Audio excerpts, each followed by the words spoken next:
What is up? Yeah. Oh, I screwed up too, Rob. Medication. Woo, Right? there we go. What's up, guys? This is Dominic Guess who? Guess DeAngelo. who? It's a Thursday. It is cold as F up in Pittsburgh, and it's a little cold over in Las Vegas. And guess who's here, guys? Guess who is here? But he's in Las Vegas at the same time. I'll give 2 seconds. 1, 2. It's Rob Van Dam. Rob, how are you, man? I was gonna say Finley. Damn it. You All know good, what? dude. Happy happy Thursday. Happy That was Thursday. just random. And yep, it's garbage day again, dude. Garbage day, man. My favorite day. You know, when I was in Philly for NXT, I hit Fit Finley with my book bag, and not intentionally. Did he stretch you? He did. He put me in a sleeper, and then he threw me against the that barricade there that's in the back. Nice. He's praying with Yeah. the book bag. yeah. Just because I accidentally hit him with my book bag. So, but yes, we are here. We are live on OneTrueSportTV.com and on Rob Van Dam's YouTube channel at The Real RVD. So be sure to subscribe to both of those. And if you haven't yet, you'll see a little logo that's right above me. It's called OnlyWrestlers.com. Boom. You sign up for that for free. You can subscribe to Rob's channel on there for free, Katie's channel on there for free, and the Only Wrestlers account for free. And then there's plenty more on there, plenty of talents on there, and the platform is growing. Rob is having some good ideas brewing already, and so he's got some good stuff happening over there. Any updates you want to give on anything like that, Rob, or what you have planned going forward with it? Hopefully the community chat room will be set up tomorrow. That's what we're hoping for. But if not, then we might have to wait over the weekend. But hopefully tomorrow, and then we'll be able to all communicate with each other, because right now there's not like an infrastructure for communicating other than messaging each other and replying to messages or something. But this is going to be a big game changer for us, and one of the bigger improvements that we've been waiting on.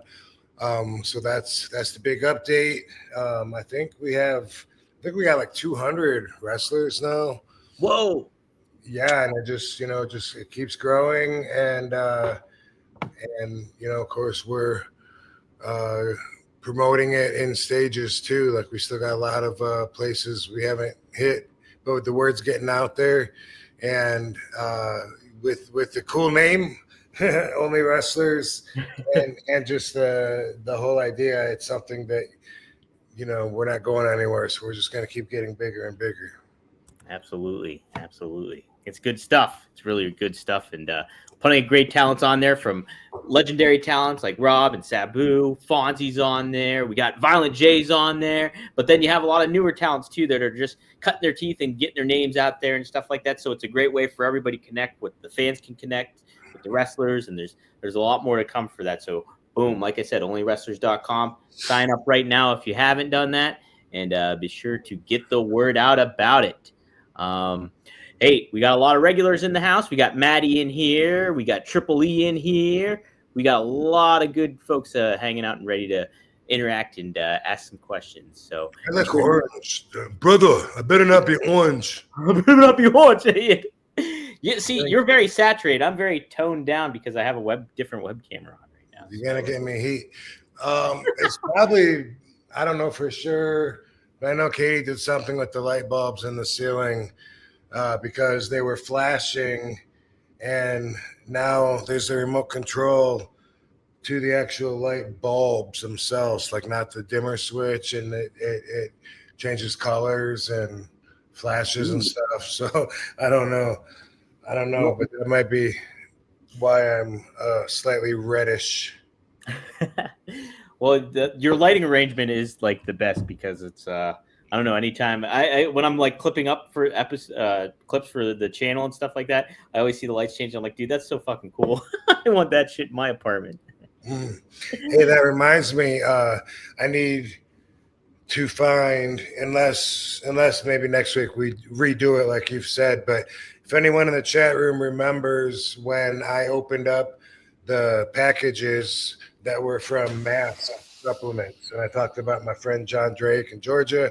I was just always sent me these supplements, and he's really cool.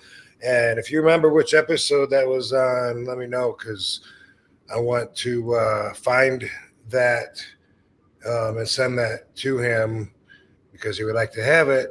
And if not, then we do have a plan B. Yes. Sending me more stuff anyway.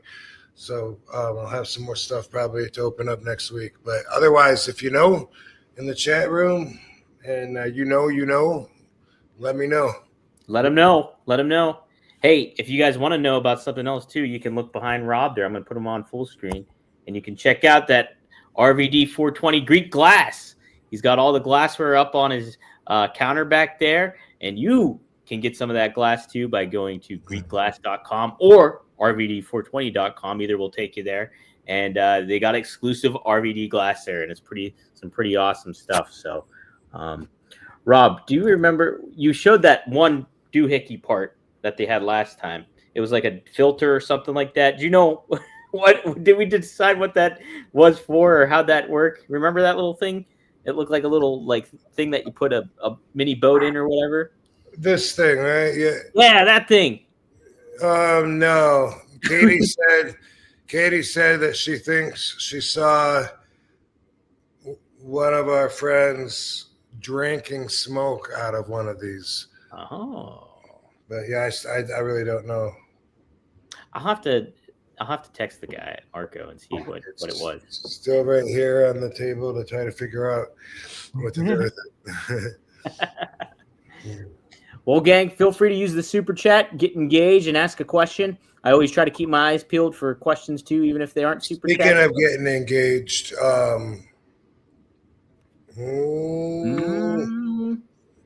those flowers are from my mom. Whoa, really? I gotta let her know that we got them, and they are for Rob and Katie's anniversary, which just passed.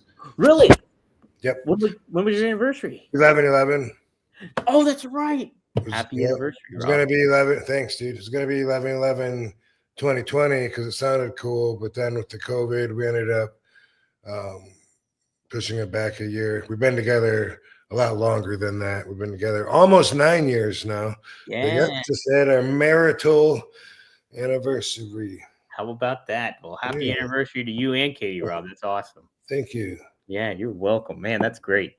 Man, that's cool. Yeah, it's got to be a good feeling. You guys have such a positive relationship, and it was cool to see you two together too, and Philly and everything like that. And it's, you want that kind of good energy when you're married and everything like that. I've seen plenty of other relationships that aren't like that, and you guys. The name of the show is One of a Kind, and you guys are one of a kind together. So that's pretty awesome. Yeah. I wish happiness on everybody, but a lot of people, a lot of my peers shoot themselves in the foot, and work against themselves. And so, I see it happening when they treat their marriage like it's shit. And then they wonder later on, why their wife has to be such a bitch. Oh, I can't stand being around her because you've been such a dick to her after she sacrificed her life for all these bullshit promises you gave her, dude. Yeah, right. But it's all priority. It depends on, for some people, maybe that's all they want is just someone to raise the kids and stay home. If so, then they got that, but eventually they're going to be home too, because they're going to have to, when they're not on the street no more, they got to find somewhere to go if they don't want to be home, Right, exactly. Yeah. Oh man, yeah, tough times on the road. Balancing the family life's tough in the first place, but when you're on the road too, it makes it a little bit tougher. It's always good to find the balance, but it's tough to do, especially back in the day like that too. But Rob, talk a little bit about NXT and being in Philly and that atmosphere there. Definitely a different vibe with WWE being in the ECW arena than a lot of the promotions that come on through. It was neat to see the production and how it was set up and everything like that. You guys did some cut scenes and certain things like that to get everything set up, but it was neat to be in that environment. Talk about your experience there a little bit.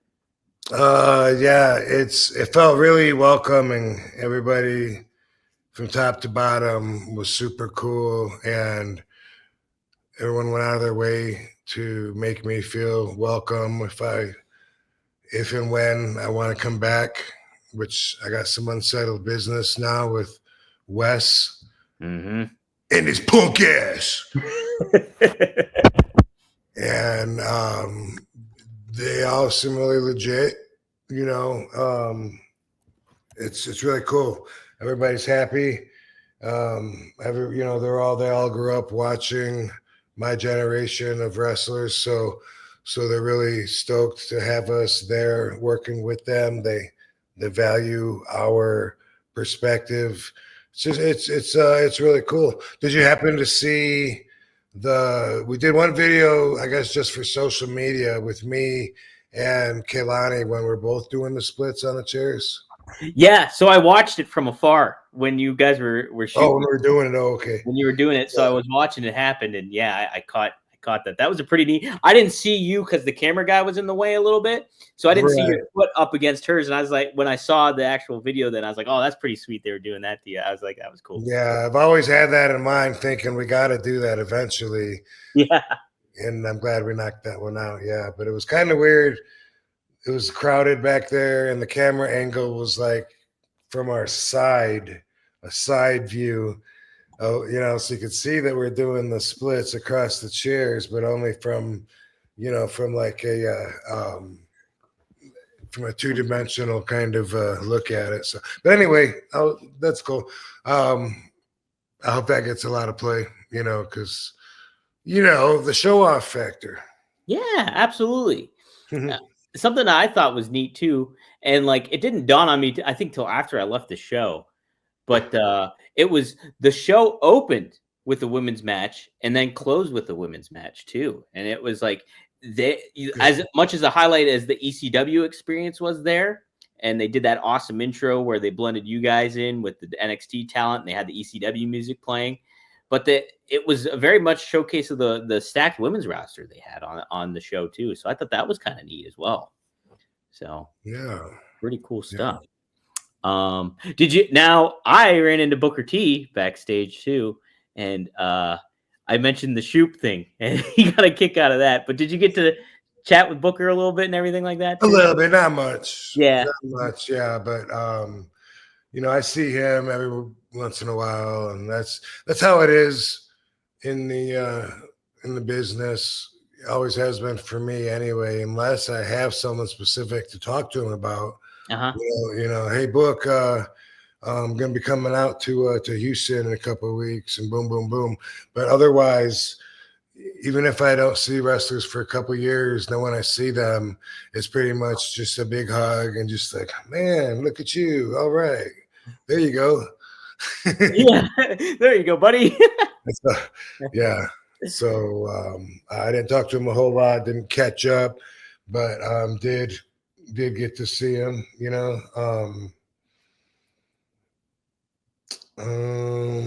something I was gonna say before you said Booker T or something. What was it we were talking about? The women's roster and that. Yeah, I guess I was gonna say, yeah, they're pretty strong with the women. I know they had the 10 women tag match at the end that you're talking about, which was like 5-on-5, and man, there's a lot of room to show skill in a match like that, and there's a lot of room to show, vulnerabilities or weak spots in a match like that too. And I don't know. I think they pulled it off, and I didn't see like the whole thing, but sometimes in a match like that, I'm afraid maybe if it was like in the other company, there might be a lot of spots on there that I would say, like, you know what, they shouldn't do that. If they're not good at it, they shouldn't do that. If you're not good at punches, don't throw punches. If you're not good at chops, don't throw chops. If you're not good at forearms, don't throw forearms. You're not until you become good at it, But a lot of green wrestlers are still doing things that they're not that good at on TV, and overall, that's something I would put a stop to. And I'm not saying anything specifically about the girls, just the thought of it. I could picture a lot of things going wrong, like if the girls weren't ready. And I guess what I'm saying is that I'm impressed with the standards, the workmanship, the level that everyone is at there at NXT in comparison with other wrestling products that are on TV. And there are a few, now that I think about it, there are a few that I nitpick specifically. There's some of the girls, one of the girls specifically, I'm always telling Katie, look at this, look what she just did here. Look what she did here. And I'm always, pointing out, but maybe I'll tell her and then she'll get better. Yeah. That's the thing too, is like the ability to have like the constructive criticism and people to kind of like adhere to it, or at least like take note of it and be cognizant of what they're doing in the ring. When I was there, I talked to one of the big creative minds back there. And like, I just knew him from a previous thing I was doing. And the interesting, and I'd love to get your thoughts on this too, is he mentioned how a good part of NXT and what they've been doing is the influx of non-wrestlers coming to play, but actual athletes from outside, like from the sports world and stuff, like from collegiate sports and everything like that, because they have the ability, they know the knowledge of being in an environment where they're in organized sports, and then there's the coaching element that comes into play, and the ability to take some criticism and know how and take direction in certain things like that. Whereas like if you're a wrestler and you're trying to work your way on the indie scene and stuff like that, you're kind of defending for yourself. You're very protective and thoughtful of how your character's portrayed and how you're portrayed in certain things like that. And you're kind of swimming in like almost shark infested waters in a certain way. Maybe that mentality is coming into play, but some of that stuff too, if they're not in organized sports, they might not be used to criticism. But he was saying how that if you pair that up with a bit of a learning curve of learning the wrestling terminology and promo class and certain things like that, the athletes have really flourished and really shown an ability to that. Have you kind of in your career, when like you worked with wrestlers that are and then I gotta go answer this. Go for it. No problem. Yeah, I can do a little advertisement reading. Okay. So you're totally fine. Guys, real quick, I wanted to tell you a little bit about Mando. I never do ad reads on here like in person. So Mando, though, is one of my favorites. And it's been one of my favorite sponsors that I've had on any of my podcasts that I do. So I want to just say it is football season.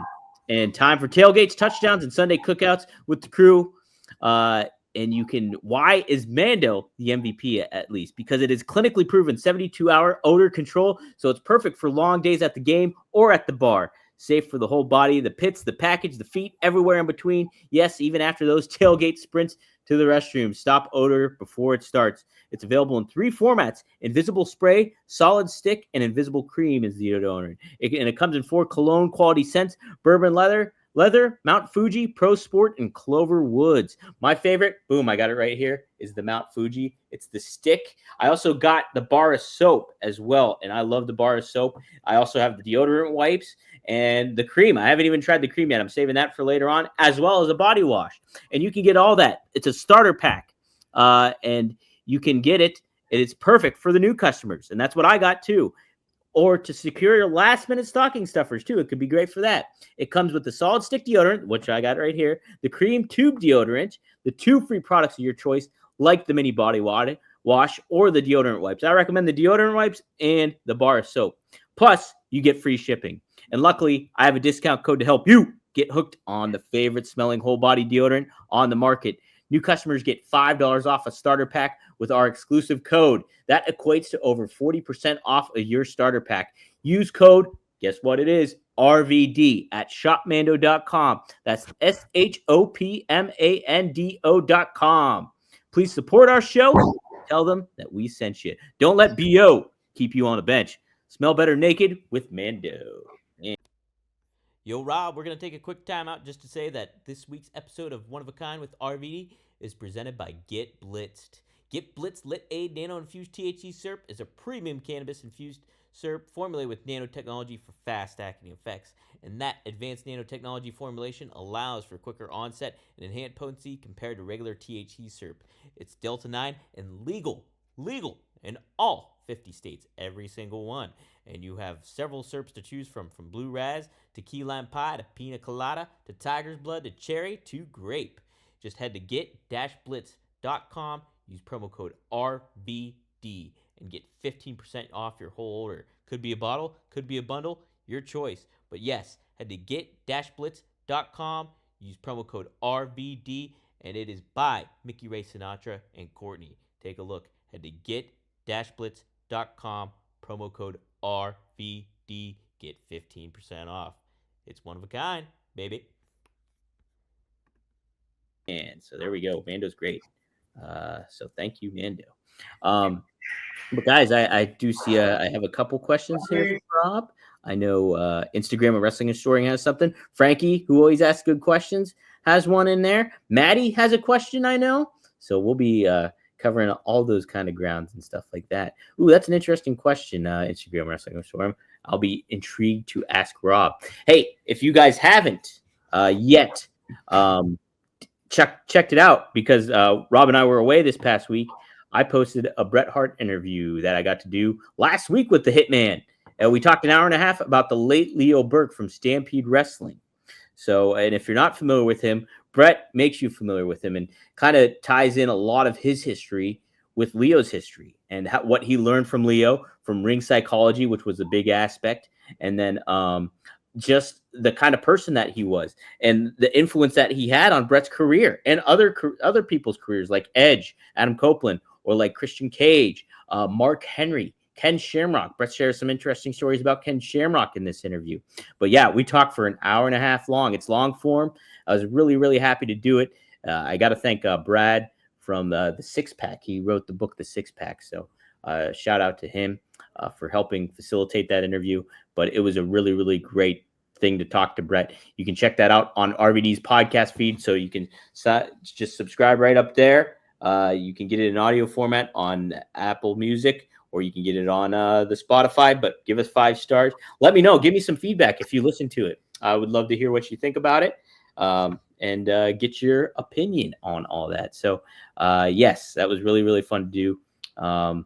Bret is such an influence. I love his biography. That was one of my favorite books to read and to have.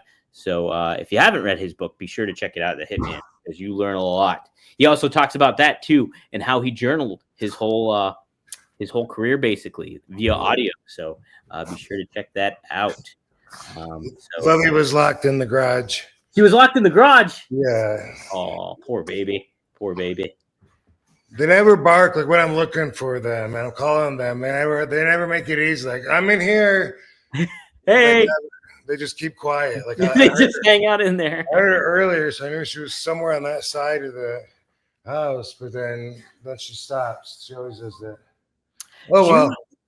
Do you mostly keep them when you have visitors come over or something like that, when you keep them in the garage, or how do you do that? No, she's just so fucking quick. Like, I went out there real quick to grab something or whatever. I didn't realize she was following me, and so she got locked out there. Oh, wow. Okay. Yeah, Barbie used to do that all the time too when she was younger. But yeah, she's been locked. She's been up on the roof for like 4 hours one time. Really? Yeah, we have it's like the roof has a deck and shit, you know. Oh, okay. But yeah, I didn't know she was out there, followed me out there, and I left. I came back home later, and she was out there. Yeah. How about that? Jeez. Yeah, she's gotten it quite a bit, but anyway, that's why I didn't want to give up, even though I knew those fans were going to be upset. They don't like it when I roll doobies because it's unprofessional, and I should have it real live. This is live. I like the answer in the door for Amazon, but yeah, You got to do what you got to do, Rob. It's no big deal. Yeah. So I did want to your thoughts when you have like non-athletes coming into wrestling. Do you have you noticed that or that kind of difference of like a wrestler that maybe hasn't had that experience or anything to that effect, or in comparison to like an athlete coming into play into wrestling? Does that make sense? What I'm asking? I think so. I'm not. If you mean now and currently, lovey silly. I don't know of anybody, like if they are from other sports. I remember a while ago when WWE or maybe specifically NXT was advertising like this all inclusive or whatever, and they were showing like rollerbladers and everything, and I didn't get it. I thought that's silly, and they're going to be trying to make stars out of people that didn't have the passion and the desire that the rest of us did to follow our dreams and become professional wrestlers. You can't just make somebody into that, so I looked at it that way. But if they are wrestling fans and they want to be pro wrestlers, I always say any kind of athletic background that you have is going to be a plus. It's going to help you. If you have martial arts or wrestling background, then of course that's going to help you tremendously to be able to be comfortable and know what you're doing in the ring. But even if it's another sport, but it's something that either you've been successful at or you've been in it long enough to at least be committed, even if it's running, drills for basketball or whatever, the discipline that it takes to do that, that's a great quality to have and need when you're trying to move forward and become a pro wrestler. Yeah. I think anything that you can bring in from outside elements that is non-wrestling, it makes it fresh and new in wrestling a lot of the times, because you're putting your own spin on it. Plus you combine it with your athletic ability, but also your charisma, your presence, certain things like your look, and all that stuff really creates a nice kind of, hopefully, a star when it comes. Well, when you look at it that way, you bring to mind Fandango, like good guy. I always really liked him, and I liked his gimmick a lot. Maybe it's been done before, but I don't know who or where. And he was just like, he came out of Dancing with the Stars, and he already had this whole gimmick. The whole character just by shaking his hips and doing a little thrust or whatever after a move. And I thought, wow, man, that's awesome. First time I saw him, I was taken by the whole idea of that character. So in dancing, I don't know if that's a sport or not, but yeah, if you want to look at it at the visible contributions that experience will have on your wrestling persona, that's a good example. Absolutely. Yeah. And the neat thing about him too is I think he's like, his dad was did a lot of house building and stuff like architecture and stuff like that. So he's up in Maine and he's always doing stuff like that and like building houses and construction work and all that stuff. And here, like when he went to WWE, they were like, hey, we want you to learn ballroom dancing. And he was like, sure, let's do it. And picked it up. How about that? So yeah, he's really good stuff. I love Fandango. And I love his attitude too. He's got a good persona that's really funny and kind of quirky and shit too. So, and that always helps. Let's see. Okay, let's do a couple of the super chats here. Let's start off with Frankie. Frankie, thanks for the $5. He says, hey, can you give me any info on you crowd diving onto Bam Bam, Balls, and Bubba in ECW? When did Paul start giving you that kind of freedom in ECW? I don't know that freedom was given to me. I feel like we always had it, so it was just a matter of learning what our freedoms were, what the boundaries were, boundaries of freedom and of what I'd be willing to do and wanting to do. And, it was just always growing there. It was always one-upping whatever happened last week. And, that's what led to me doing those dives. And the very three people that he mentioned there are the only guys in ECW that I would do that dive to, because they all were big guys, and I knew that they could catch me, because it was Balls Mahoney, Bubba Dudley, Bam Bigelow. I was pretty heavy, 235, sometimes a little more, sometimes a little less. Ass heavy too. And when I would dive out and do the somersault punch in the air and my ass comes down, a lot of people didn't want to catch that, even right outside of the ring. Certain people, like Lance Storm, for example, would rather sidestep me. And I think that he thought eventually I would just quit doing it with him if I learned that he wasn't going to catch me. I think that was his idea, and I don't know, but I could count on it. I'd say to Fonzie, watch is going to sidestep me. I go and dive, bam, I just land on the floor, and then I wouldn't let him know, if I was hurt or whatever, because that was my personal policy. But I didn't want that happening out in the crowd in the fifth row when I'm really, getting some air and coming down with all that momentum of that travel, the velocity, the gravity, everything.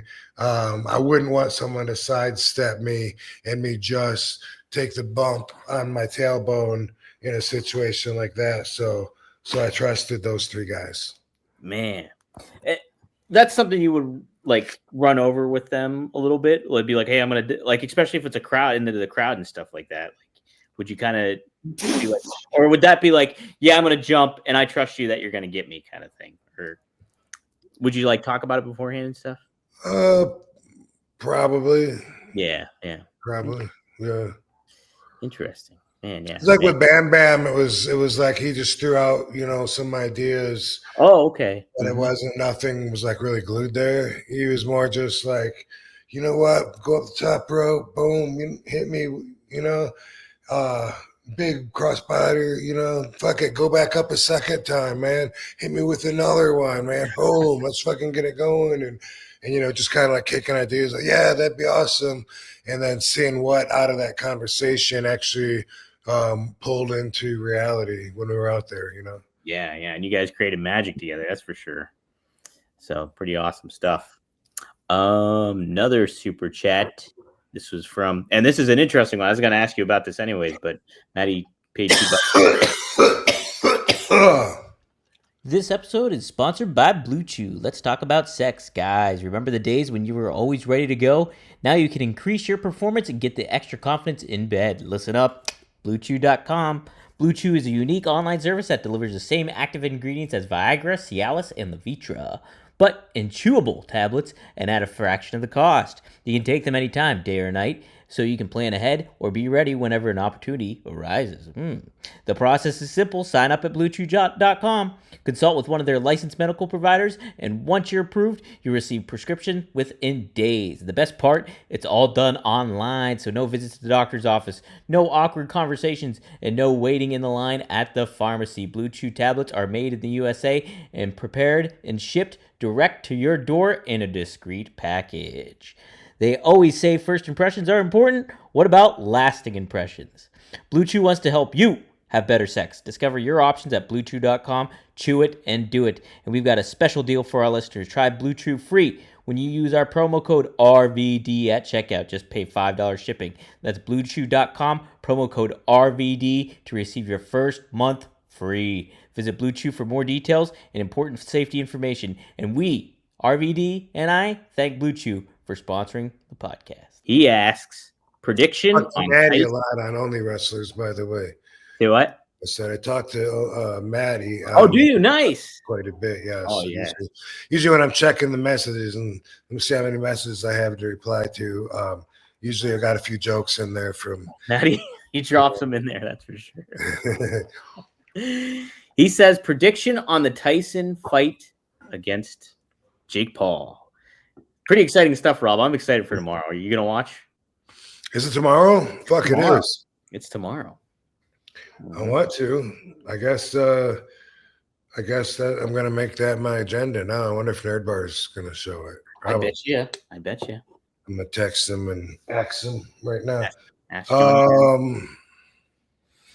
Man, I don't know. I really don't see it being a shoot. I don't know.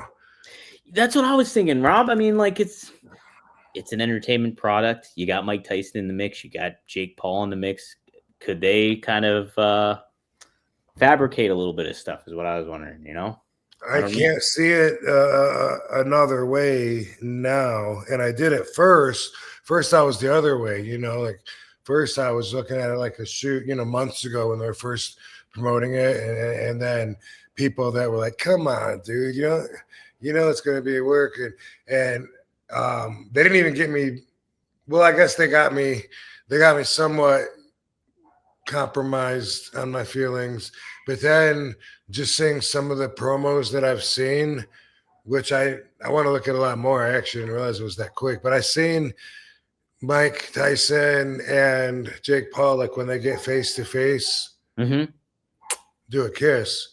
But I've seen it, like they've done it like 3 or 4 times. Like it's like a reoccurring spot where it makes me think they're having fun. They're just friends. And so that's got my perspective fucked up on looking at it, you know, like a fight that's going to be a true test of skill. I don't know. I think they're going to do something interesting, but I don't know if I expect it to be a shoot.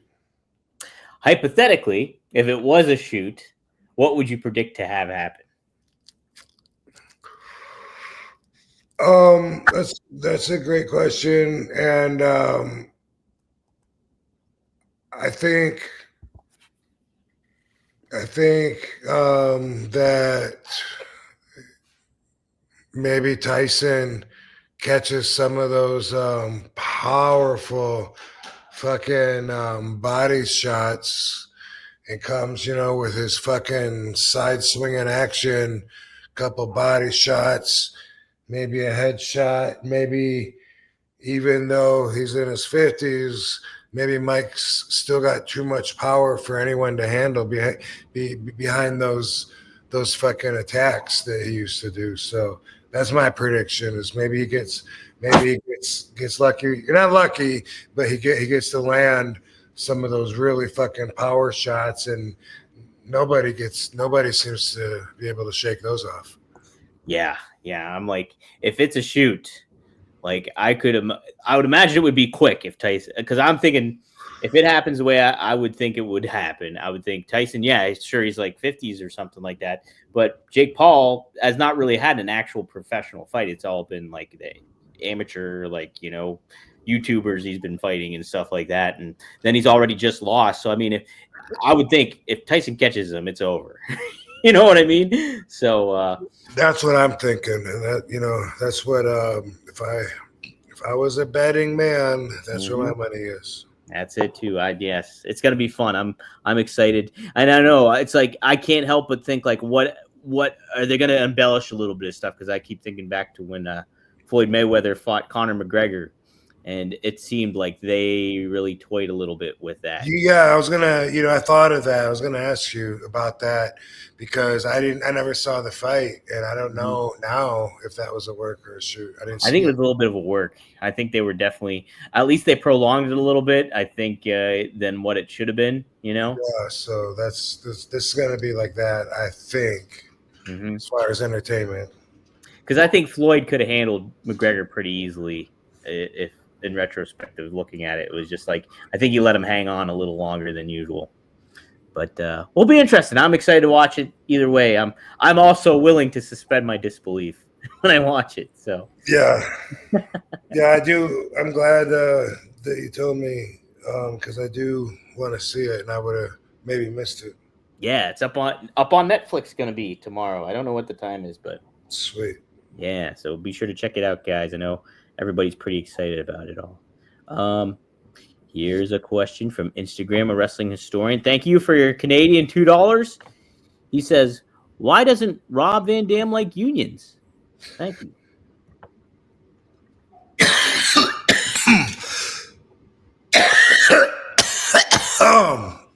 Yeah, let it out. In with the good, out with the bad. So,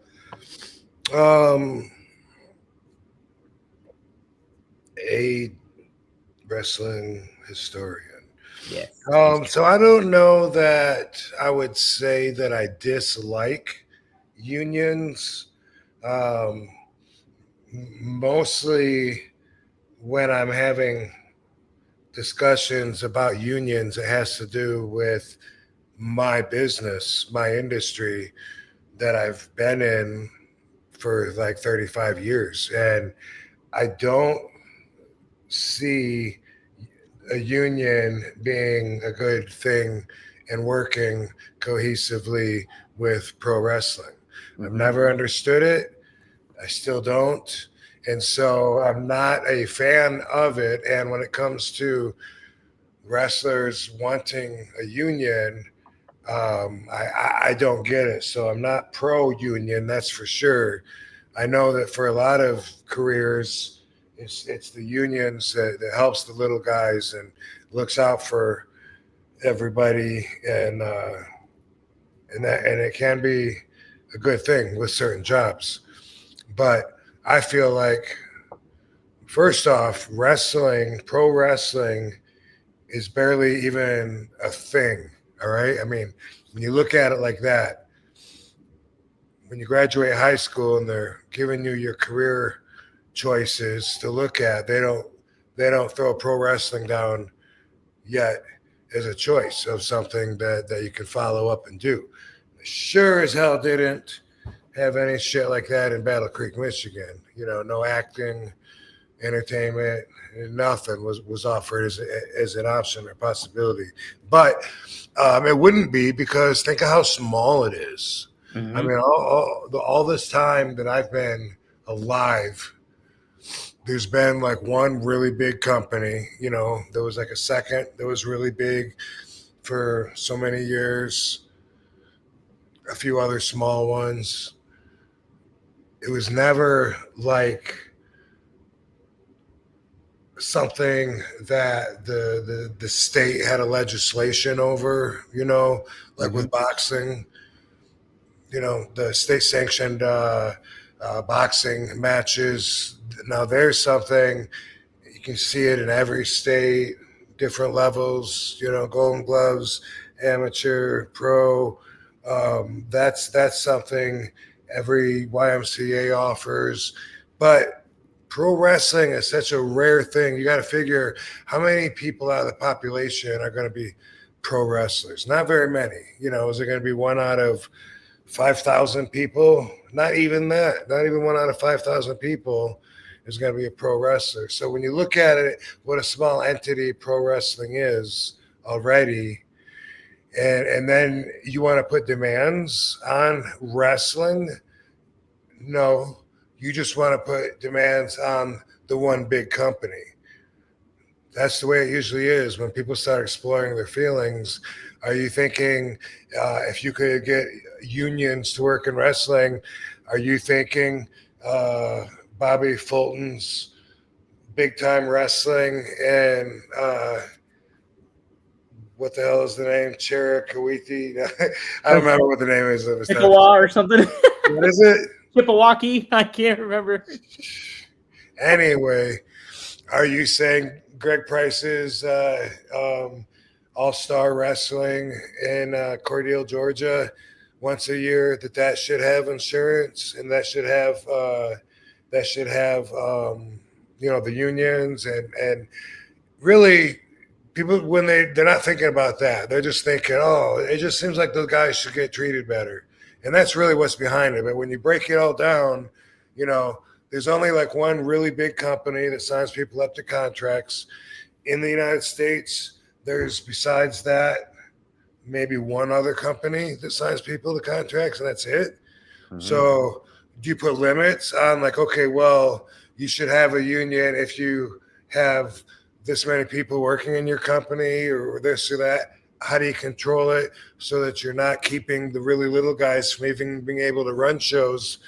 I don't know. And then also, I think unions tend to level out the playing field in a way that I don't see working with wrestling, because when it comes to marketability, all the talent is so different and so circumstantially unique. It's hard to say, okay, you know what?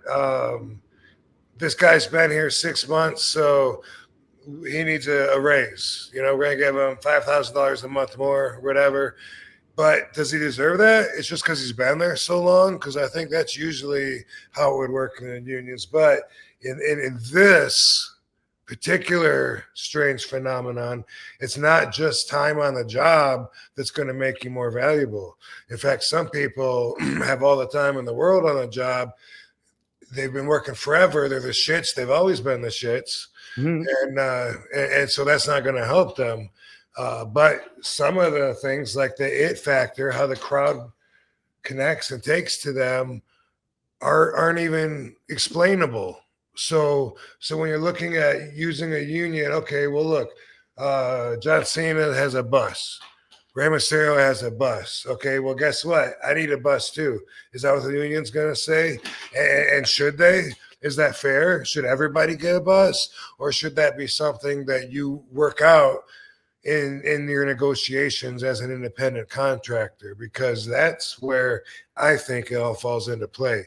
You sign a deal not as an employee, as an independent contractor, which means you're your own boss and you're leasing out your brand and your body as your business. So now, what do you need? You got to have a bus. Boom, put it in the contract. Then you got to have a health insurance. You want them to take care of it. Boom, put it in there. That's independent contractor, freedom, capitalist society, that kind of stuff. I can wrap my head around, but having a union work with the talent of wrestling.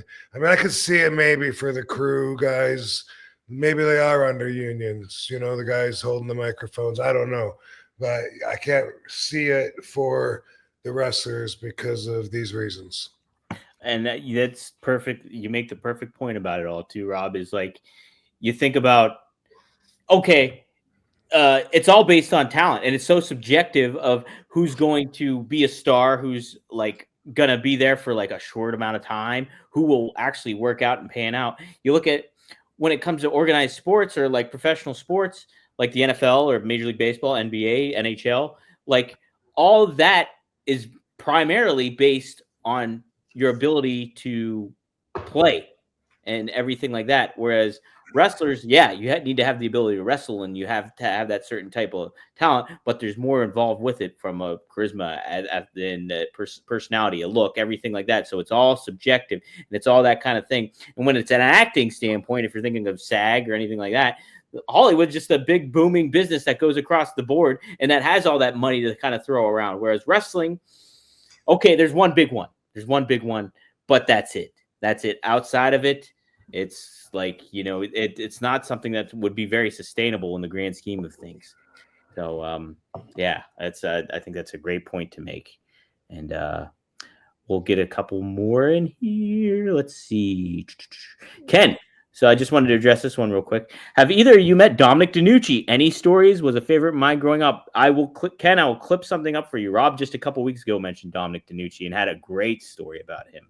So that's a really good one. I got to meet him too He was from Pittsburgh, so I'd see him at wrestling shows and stuff like that. I got my picture with him one of the KSWA events a couple of years back before he passed. So yes, Dominic Denucci, he's a legend for sure. So a couple years ago in Australia, he was there with Shane Douglas, and it was a really fun tour. Myself and Katie, Sabu was there, and Jeannie Tajiri was there.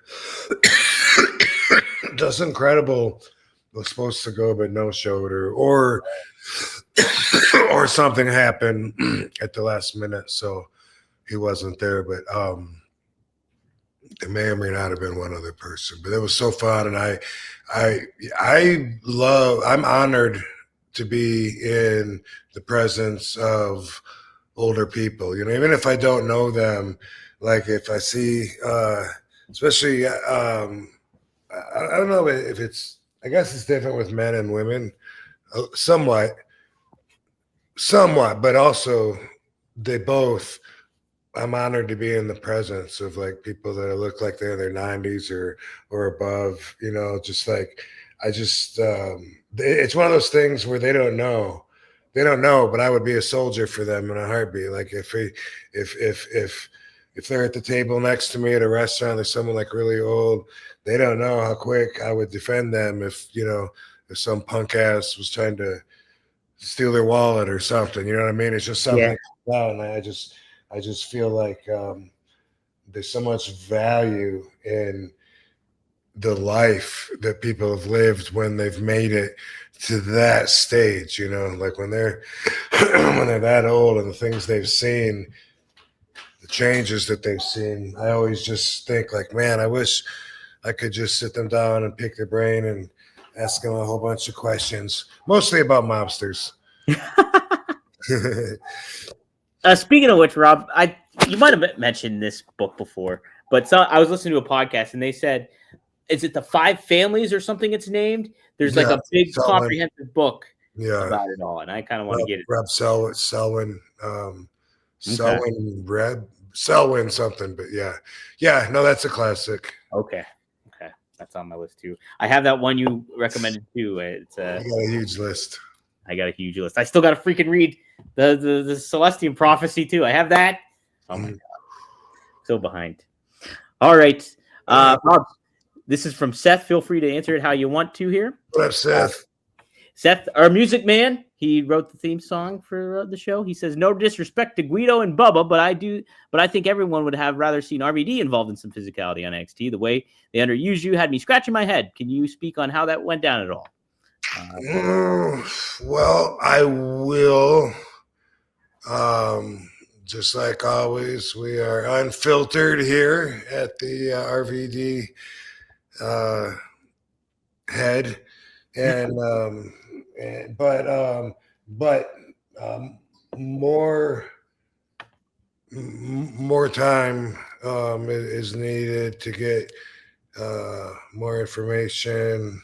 But basically, I think that you would not be wrong if you thought that maybe there was some plans that got changed. And if so, that it was done for the betterment of me and for my well-being.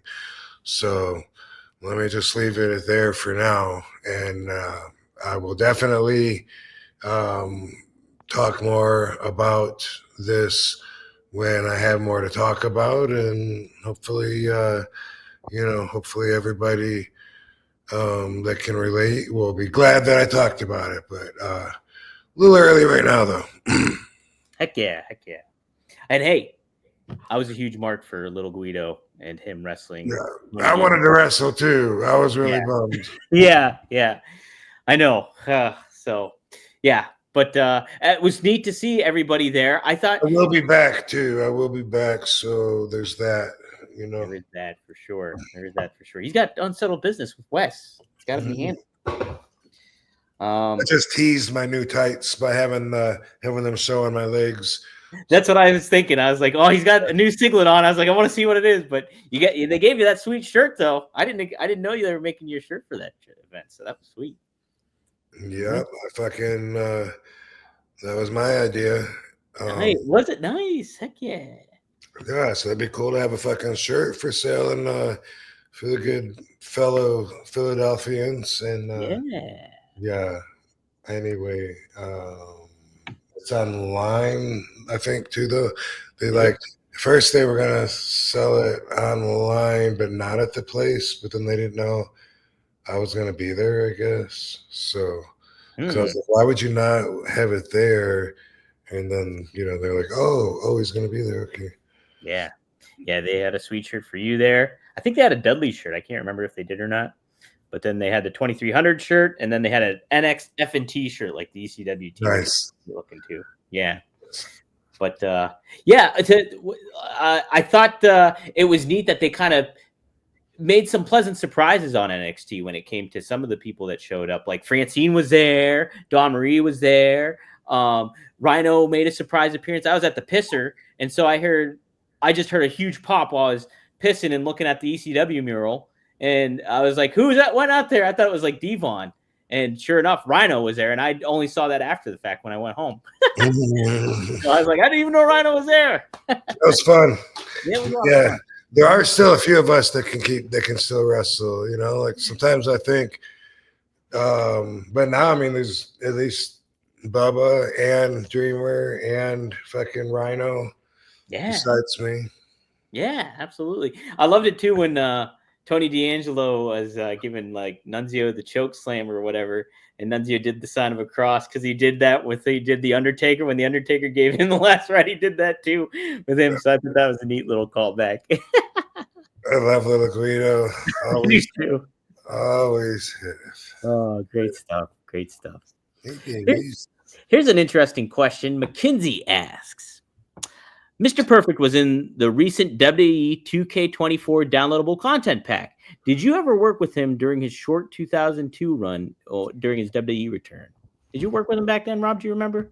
Yes, I did. In fact, there's a couple of our matches that are floating around online because they were TV matches. Yeah. I was pretty new to the company.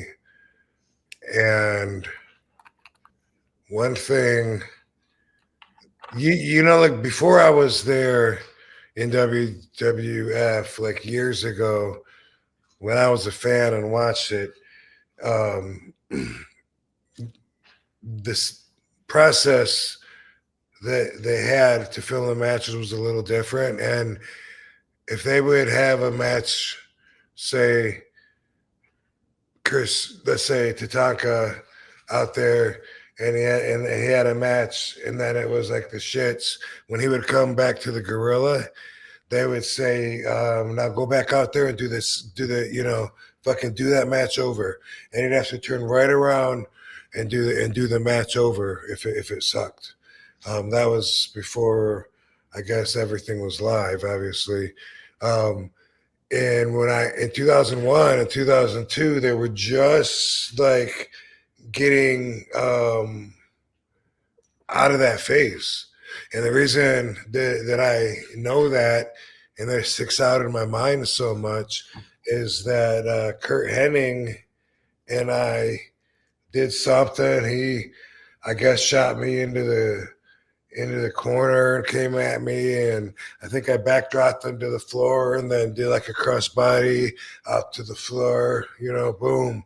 And he kicked me and threw me back inside, and then he talked to a camera guy, some crew guy there, and then he came back and he grabbed me and he goes up, do the same thing again. And I'm like, what? And he said, same thing, give me a backdrop, shot me to the corner, and we did, gave him the backdrop, crossbody, and the camera guy had missed it or whatever, so they just had us do the exact same spot over again. And this is in front of a live crowd, Yeah. Imagine when they used to have to go back out and redo like the whole match, spot for spot, if it was spotted out, like a 3 or 4 minute match, whatever it was, and the crowd would be, maybe confused and maybe, also probably don't know exactly how to react, how to cheer or pop if they've seen it a couple of times already. But yeah, that was a little different. That was before the pressure of, you got to do it right the first time. There's no second time. Man, that's wild. Yeah, that has to.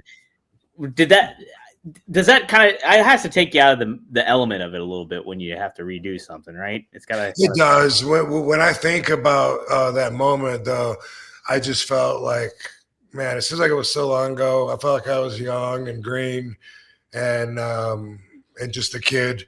Probably also because I was working with Mr. Perfect, and I watched him growing up. So I kind of just felt like I was a kid and was trying to, not disappoint him and maybe listen to him, and hopefully he would be happy with the match. Yeah, I was always a mark for Mr. Perfect. How was it working with him overall? Like, did you find you blended well with him, I guess, for lack of a better phrase? Yeah.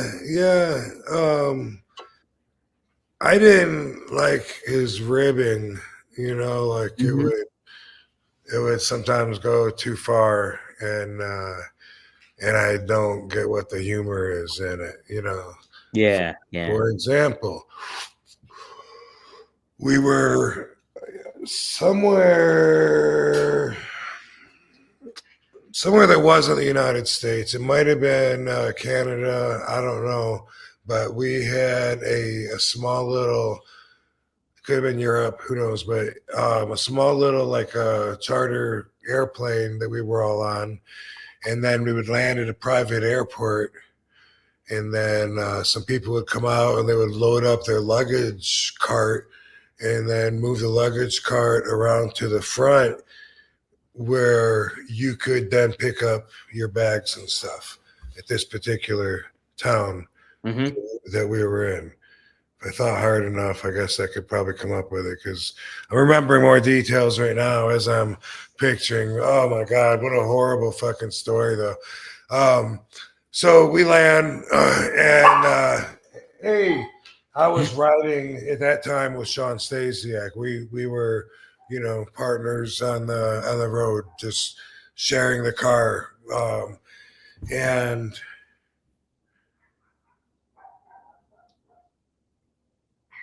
Sean thought he would help the guy, the older guy that worked at the airport that was loading up the luggage onto the luggage moving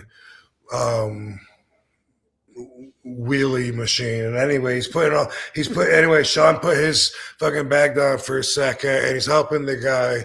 Boom, boom, boom. And then they bring all the luggage out for everybody. And now Sean turns around and his bag is gone. Oh. And he just set it down. And anyway, that became such a problem because we looked everywhere. After the show, I had to go with Sean back to the airport. He looked at security footage, and everything. And the thing is, like, everybody knew that Curt Henning took it. Yeah. And it was weird because they had a relationship that I am not part of, obviously, but Sean said that Curt used to always give him a hard time because Curt used to wrestle with Sean's dad. Yeah, Stan. Yeah. Mm-hmm. So Sean, being the son, he said Curt always gave him a hard time, like a little brother, but pain in the ass, like always ribbing him. And anyway, that night at the airport, man, I heard Dave Hebner, or was it Earl? It's hard to tell. Right. It was Earl, though. And he's talking to Curt. He's going, man, come on, Curt. I know it was you. And he's going, man, I swear to God, Earl, on my on my mother's life or whatever he said. I'm paraphrasing. I don't know, but he was just like, I wish I knew. I wish I knew. He's like, come on, if you just, just where is it at? If you could just tell them where it's at, because, it became a thing where we're all held up. We couldn't like really fly out without it. Although we did, because Curt never ever sold it. The whole time he was just like, I wish I did. I have no idea. It wasn't me. I swear it wasn't me. And Sean had like a lot of personal stuff in there, not only like his wallet, money, ID, but even a video camera that had like sentimental old footage of when he was younger with his family that's not even alive anymore and shit. And I didn't get what could be so funny about taking that and hawking it and putting it in the trash or whatever was done with it. Oh man. Yeah, it's the ribbing stuff is like you hear the lighthearted ribs like that Owen Hart used to do and things like that. And that was like not in jest, but it never was like long-term or putting somebody in a situation like that in a foreign country where you're just stressed out in general. And then you've got to worry about that on top of it. That's not fun. It's not fun at all. Yeah. But yeah, Curt was fun to watch in the ring, though. I will say that. That he was. Yeah. He just needed to get in trouble. He couldn't be fine just sitting in on an airplane seat, just relaxing till you get somewhere. He'd be like looking around, who can I fuck with? He just had that about him. He thought that was his duty to fuck with people and haze anybody that was not Mr. Perfect. What was he the one that cut Michael Hayes' hair on the plane ride from hell? Was that him? Yep. There was. Well, him and X-Pac, and they both showed it to me together at the same time. They had it in a plastic bag taped to the wall in the dressing room, and they were both sitting next to it saying, look what someone did, and it's like, oh my God, you guys. Jeez. Yes, Hayes. He was pissed. I didn't see it, but I heard he was very mad. I can't remember what I was listening to, but I heard the story where he lined everybody up and was like, who did it? Who did it? And like that kind of thing. I remember that. No, okay. That's why I heard a story about that. Sounds a little familiar, though. Yeah. But that was the plane ride from hell. That was a crazy fucking... Wasn't it? It was, right? Yeah. That was part of it. Yeah. That was part of it. Holy smokes. So, Maddie with another super chat here. RVD, do you have any paranoid schizophrenia mates that you know? Anybody that has schizophrenia that you're aware of? Maddie said he had a friend, so that's why he asked. I don't think so. Not that I know of. There's one. The other one I can think of, definitely not a friend, not even someone that I know, but a recent stalker that I mentioned something about that I notified the FBI, and then it got all over the internet. Sports Illustrated wanted to interview me on it, which I didn't hit him back. This person is like infatuated with Katie and was writing some really deep, crazy stuff about how he would kill or stab anyone trying to get between him and Katie, and he loves her, and how her husband doesn't really love her. He only pretends, but it was a lot about stabbing and killing, and the person, everything they posted, they refer to themselves as Michael Myers and have a picture of the character, killer. Right. That person they went and they opened up a different account, and they have two different account names that sound almost exactly alike. And the person has a male and a female identity.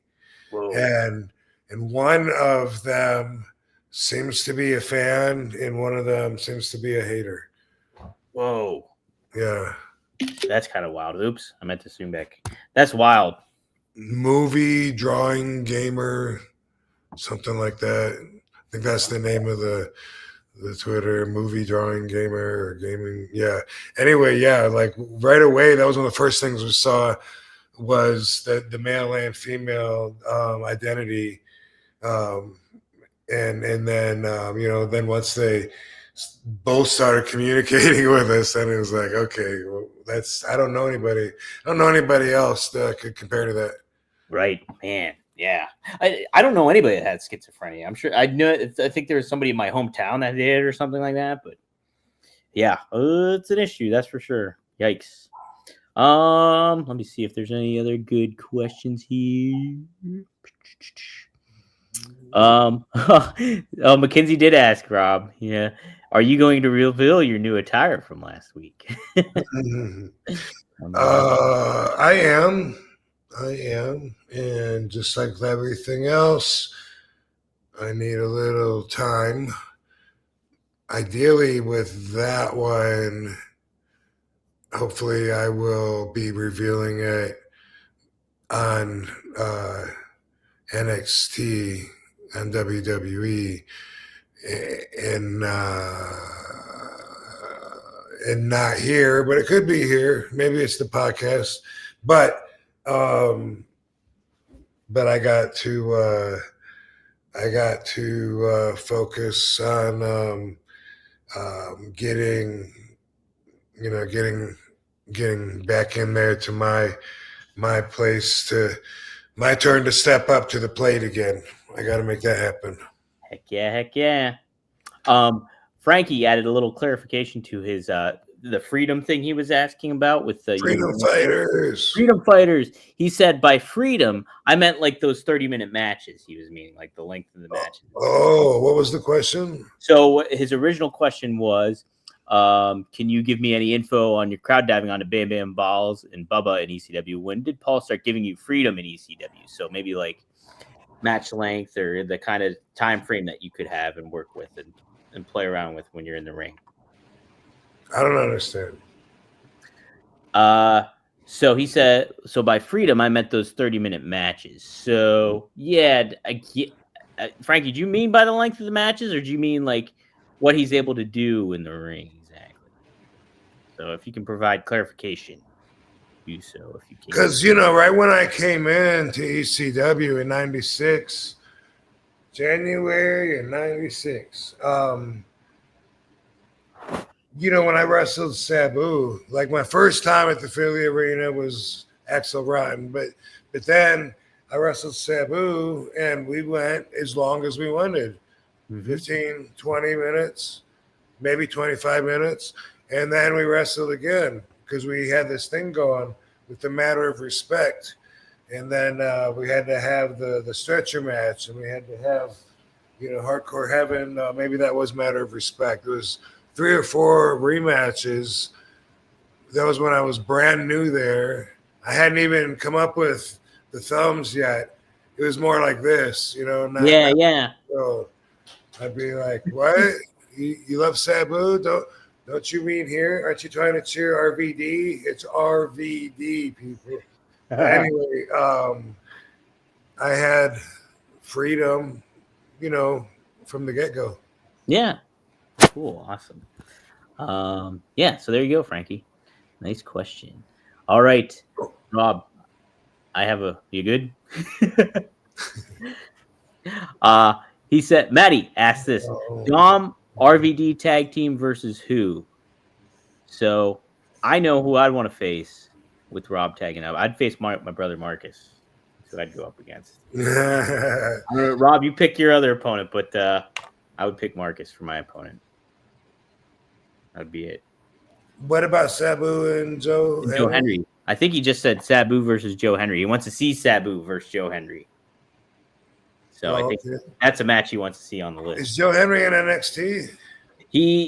So he made some appearances in NXT, but he's part of TNA. But I don't know. He might be NXT bound. I have no inside information on that, but just context clues. I'm thinking maybe he might be NXT bound. So Maybe that'll be Sabu's big retirement match. that'd be a good one. I would like to wrestle against your brother and Bill Apter. Yes, perfect. The match. Take out a rematch from the famous Office match I had with Bill Apter in 1996. Oh my gosh! When I just laid down the cabinet, dropped a leg on him, trashed the place. With one of his proudest moments. I bet. Tore up a picture of Andy Kaufman in front of him. Yeah. Flat kick. I like it. Yeah, well, man, we'd whoop their ass, Rob. Let's see here. There was one thing I wanted to talk to you about. Shoot. Let me see if I can find it. Oh, here we go. This is what it was. So this is an interesting question. I need to pull up the article real quick. Matt Riddle. Deals with Matt Riddle and Randy Orton. And I thought you would have an interesting perspective on this. Really, here it is. Matt Riddle reveals why Randy Orton initially disliked him. So him and Randy obviously became tag team partners and tag team champs. But he was speaking with Barstool, Matt Riddle was, and he revealed that he didn't shake Randy's hand when he came into the locker room because he didn't want to look like a fanboy. So this is what he said. Before we actually wrestled a full match, Randy wasn't a huge fan of me. I guess he thought I was disrespectful because I had my headphones on. He came in the locker room. Everybody was shaking everybody's hand. He said, I didn't want to be like a nerd and go over. I didn't want to do that, so I just gave him like a head nod. I was waiting for my chance to shake his hand, but I guess he took that as disrespect. I wasn't blowing him off. So he said, later on I did a promo with is that the right link? Later on, I did a promo with Asuka where I forgot my lines. I had this long segment about talking about robots in Japan, and I forgot it. I didn't know where we live. I thought we were recording. When I did that, I was like, oh, no, I'm probably in trouble. When I went to the locker room, the first person that said anything was Randy. He goes, I don't know if that shit was planned, kid, but that was the funniest shit you've done since you've been here. That was your best promo yet. I was like, well, at least Randy liked it. And then Vince and Bruce and everybody else that was in creative also enjoyed it. So, yeah, I guess what I kind of wanted to ask in regards to stuff like that is. What did he say about what was the promo? I was reading Matty Marijuana's jokes over here. Oh, okay. So apparently he had a promo. So he did an infamous backstage promo where he forgot his lines. So apparently it was a promo with Asuka, and he said later on I did a promo with Asuka where I forgot my lines. I had this long segment talking about robots in Japan, and I forgot it. I didn't know we were live. I thought we were recording. When I did that, I was like, oh no, I'm probably in trouble. And I remember that. Yeah. Yeah. And so he loved it. And Randy loved it. So I guess that's how he got on his good side again or something. Okay, yeah. The whole shaking hands and meeting somebody can be awkward, you know. Yeah. I think that I must be an awkward handshaker because a lot of times when I meet somebody, it's like maybe I'm going for a handshake, they're going for a hug, or they're going for knucks, I'm going for a handshake. And it doesn't mean that it's all my fault, but it happens, I shake so many hands that I'm always, if it doesn't match up, I'm always like, I'm used to it, being awkward. It happens like all day.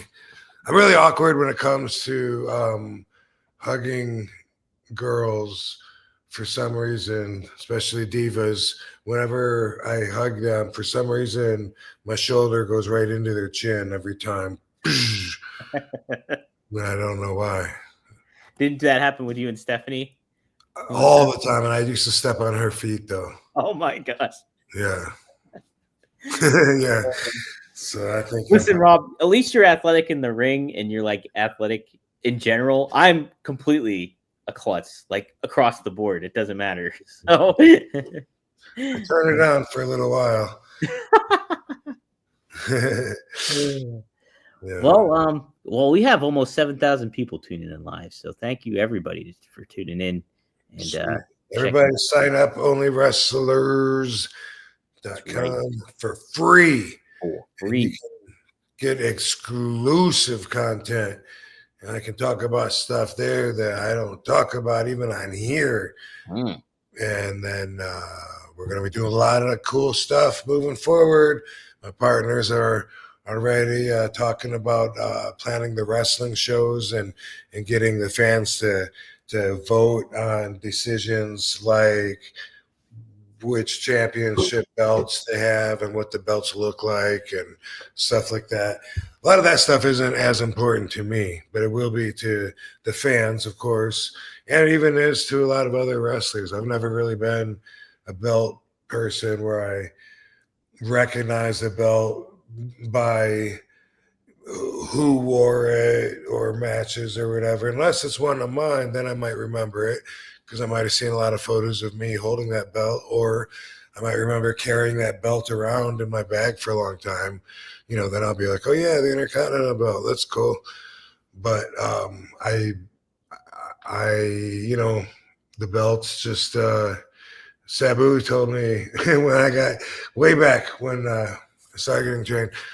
One thing Sabu said that stuck with me was he said, if you wrestle and the promoter says, that he will give you some money or he'll give you the belt, he says, take the money every time. He says, because you can't eat a belt.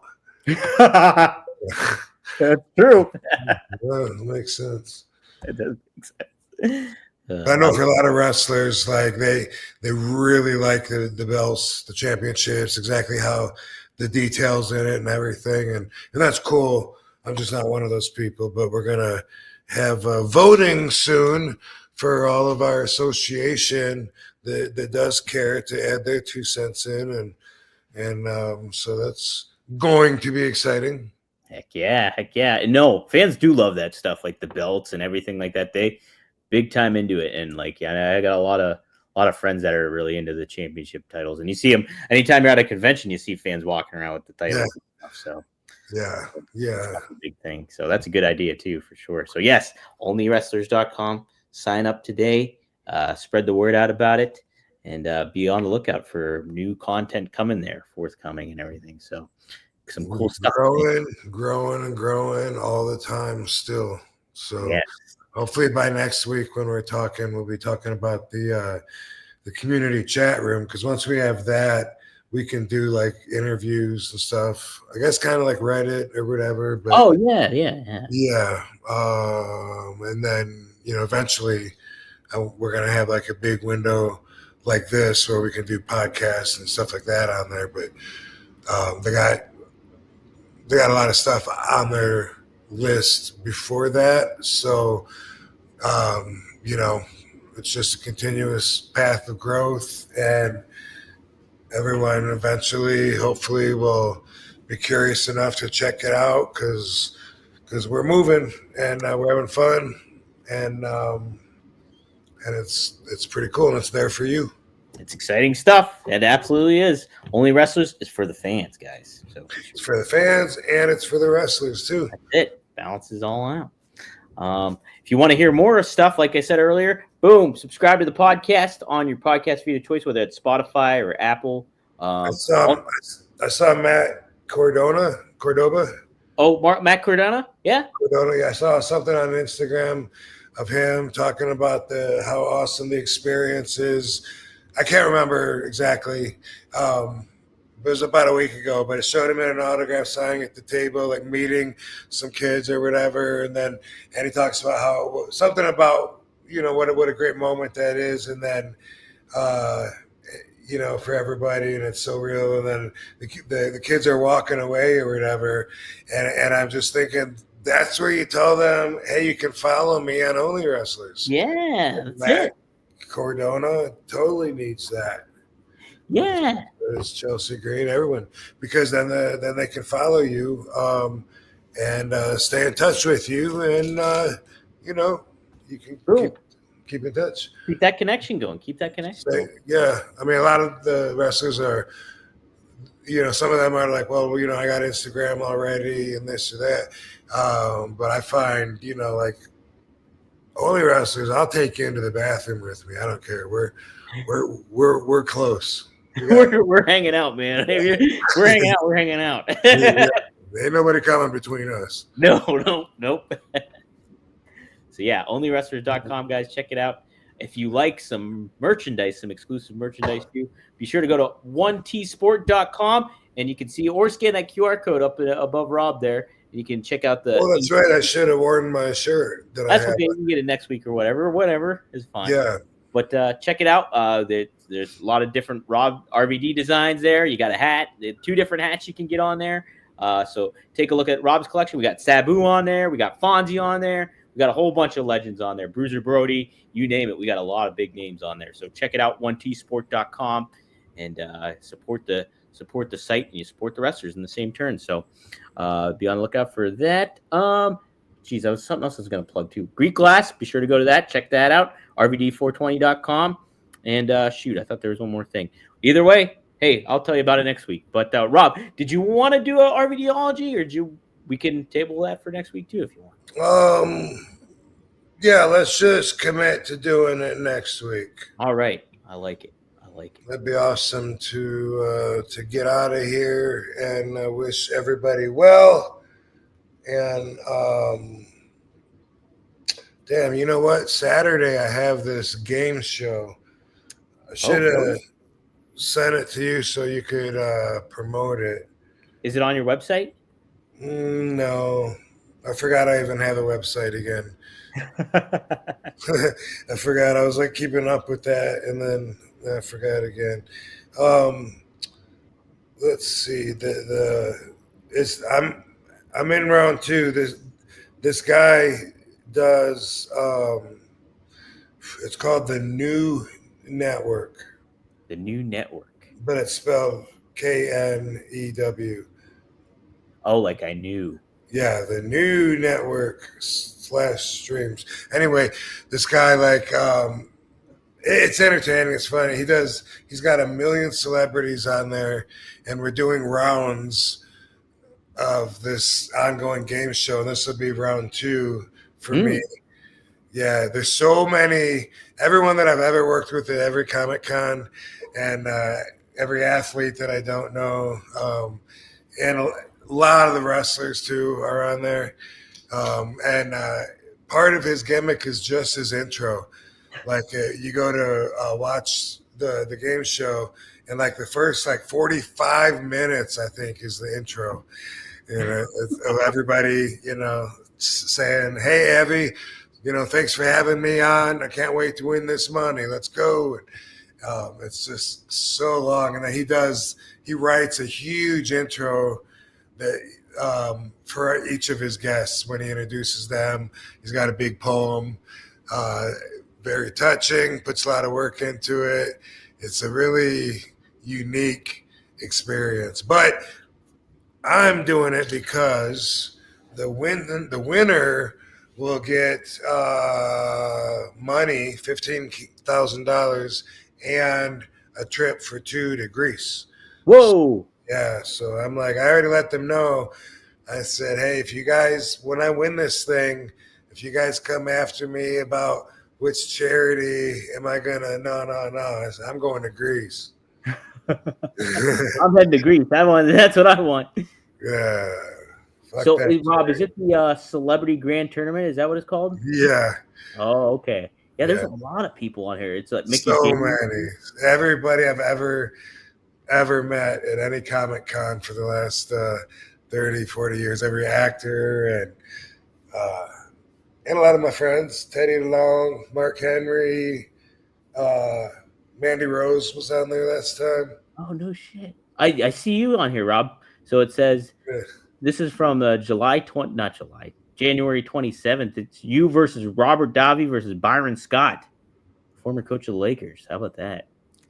So and guess who won? That's right. Boom! Look at that. That's why I'm moving forward, yo. You're pretty good at trivia, though, aren't you, Rob? You just this one's really weird, though. This one is you get judged by how good of an idea or thought. It's kind of it's not as so much about naming facts. It's more you're going to be stranded on an island. What 3 people are you bringing with you? So, and then you got to make it interesting, thought-provoking, and then there's people that judge you. It's weird. Wow, that's funky. That's interesting. I like it, though. What a cool concept to do, too. Good for him. That's great. Just trying to think of what I had this weekend, and that's what I got going on Saturday. Saturday. What a way to spend it. So good stuff. All right. Yeah. Well, be on the lookout. If you guys want to check out some of that stuff, you can go to thenewnetwork.com or KNEW network.com. So check that out. But cool. It's fun. Awesome. All right, cool, man. Thanks, Dominator. Yep. We'll see you guys next week here on One of a Kind with guess who? 2 seconds. 1, 2. Rob. Thanks, Van Dam fam. See you guys. Boom.